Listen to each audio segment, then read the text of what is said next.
திட்டத்தில் குறிப்பாக தாய்மார்கள் இளைஞர்கள் அதிக அளவிலே பங்கேற்கின்றார்களே, அது எப்படி? ஆகவே அதற்கு ஏதாவது ஒரு தடை போடலாமா, அணை போடலாமா என்று சொல்லுவது இங்கே பேசினார்கள்.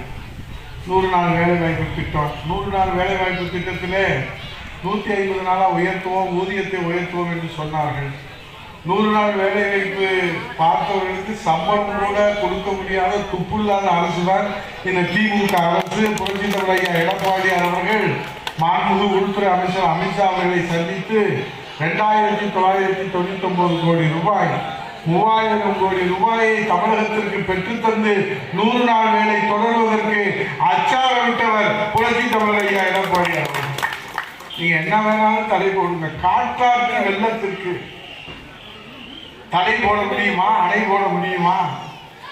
புரட்சித் தலைவர் ஐயா எடப்பாடி அவர்கள் கோயம்புத்தூரிலே மேட்டுப்பாளையத்திலே இந்த மாபெரும் எழுச்சி பயணத்தை தொடங்குகிற போது உங்களின் சார்பிலே நாங்கள் எல்லாம் அங்கே சென்று அங்கே பார்க்கிற போது மக்கள் வெள்ளமாக திரண்டிருந்தார்கள். கடல் அலை போல் மக்கள் தலை அங்கே காட்சியளித்தது.